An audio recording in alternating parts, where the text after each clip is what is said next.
Solo Sikoa looked Roman Reigns in the eyes and told him to go to hell. 1 week later, after SmackDown went off the air, 4 members of the Bloodline made sure that was the last time Solo Sikoa says anything to anyone for a while. Welcome back to Wrestling Stands, the channel that covers the moments WWE doesn't put on television but absolutely should. I'm your host, and tonight we have one of the most brutal, most comprehensive backstage beatdowns this entire Bloodline saga has produced. Because after Friday Night SmackDown went off the air on the 19th of June 2026, Solo Sikoa walked into a corridor ambush that ended with him unconscious, having gone through a catering table courtesy of a spear delivered by Roman Reigns and both Uso brothers simultaneously. Jacob Fatu was there too. Everyone was there, and the message could not be clearer if it had been written on the wall in capital letters: disrespect the tribal chief, and the entire reformed bloodline comes for you. Together, this is the full breakdown of exactly what happened and exactly what it means heading into the next chapter of this war. Quick favor before we get into it: if you enjoy this kind of content, please smash that like button and hit subscribe. Over 98% of viewers watch without subscribing. It's totally free for you, but it means the world to us and helps the channel grow.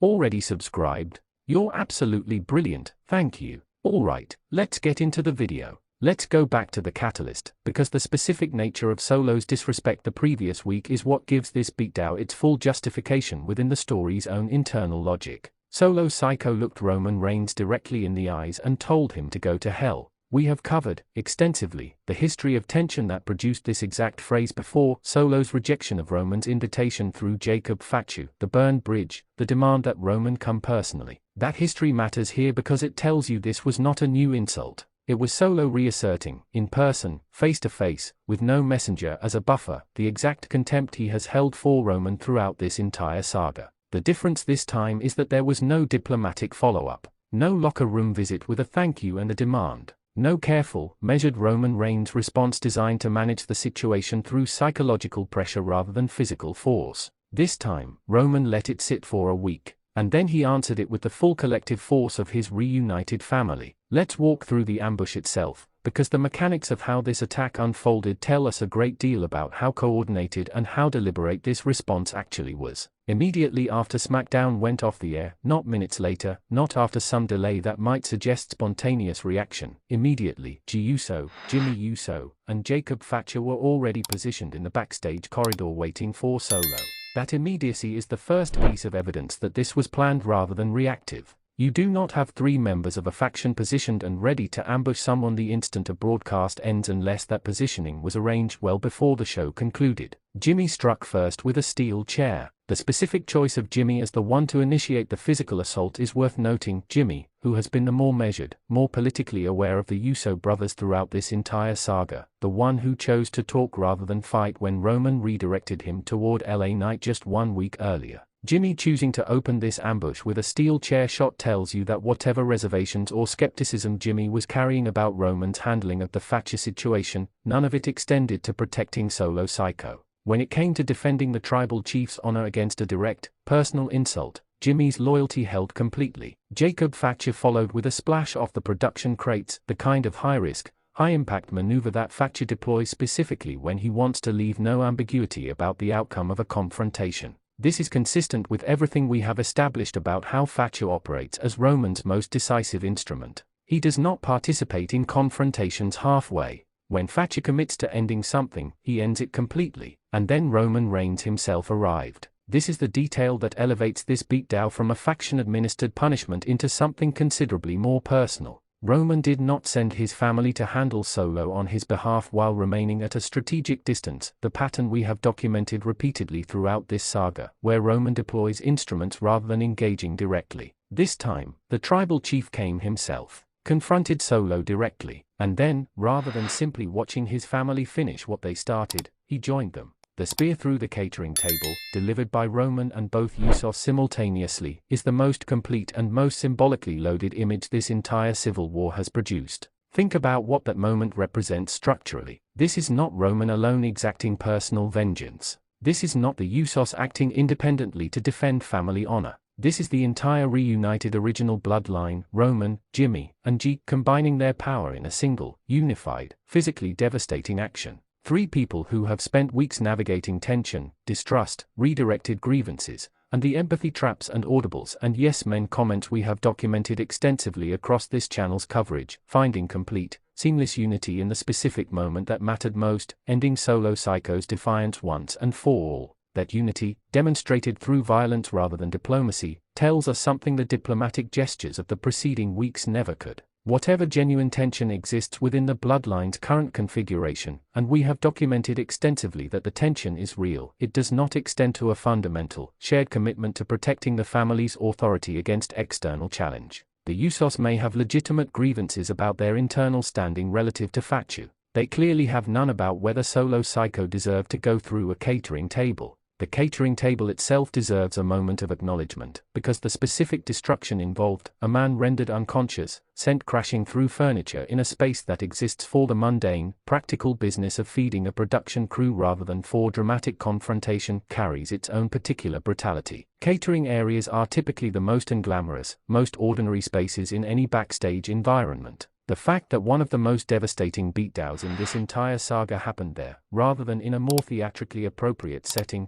adds to the sense that this was genuinely uncontrolled violence rather than a managed, performed spectacle. Solo Sikoa was not given the dignity of a dramatic setting for his defeat. He was put through a table where people normally eat sandwiches between segments. That detail, mundane as it sounds, is exactly what makes the violence feel real rather than performed. Let's talk about what this means for the Bloodline's current configuration and the broader civil war landscape. We have spent multiple videos analyzing the internal tension within this reunited family, the diminishment of Jey, the empathy trap, the questions about whether Fatu's loyalty is genuinely singular or has developed cracks toward the Usos, the theories about Roman's calculated manipulation versus genuine family reconciliation. This beatdown does not resolve any of those internal questions. But it does answer, definitively and violently, the external question of where this family stands collectively against Solo Sikoa. The full hostile takeover framing identified in this report is the correct read on what this beatdown accomplished strategically. Solo Sikoa's MFT was already crumbling before this attack. We have covered the roster losses, the injuries, the failed recruitment attempts that left Solo's faction a shadow of its previous strength.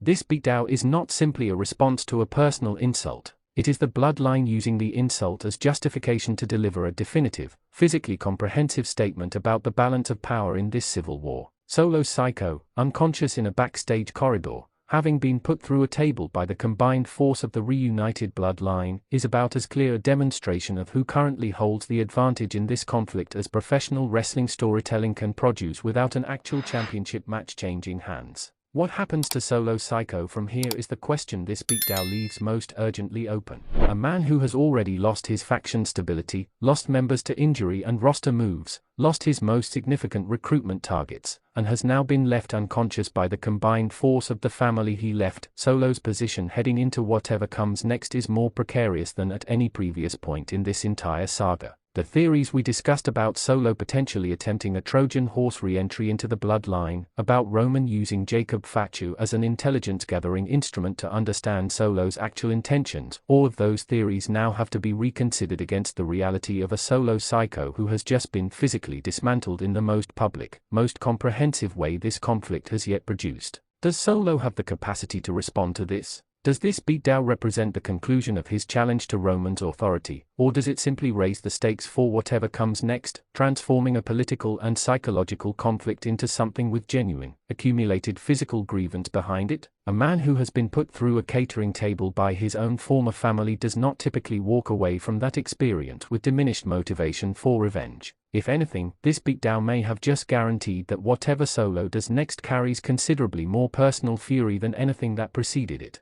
Here is where this lands. Roman Reigns, Jimmy Uso, Jey Uso, and Jacob Fatu delivered the most comprehensive, most unified, most physically devastating statement this Bloodline civil war has yet produced. Solo Sikoa's *go to hell* received its answer 1 week later, not through words, not through another diplomatic overture, but through a coordinated ambush that ended with the tribal chief himself joining his family in sending Solo Sikoa through a catering table, unconscious, with nothing left to say. The reformed Bloodline has demonstrated, through this single act of unified violence, that whatever internal questions remain about hierarchy and acknowledgement and genuine loyalty among its own members, the family's collective commitment to defending itself against external defiance is absolute. Solo Sikoa wanted war. he has been given, in the most brutal terms available, exactly what that war actually costs. The hostile takeover to reclaim the family legacy is underway, and after what happened in that backstage corridor on the 19th of June, every remaining challenger to Roman Reigns' authority now has a very specific, very recent example of what happens when you tell the tribal chief to go to hell and mean it.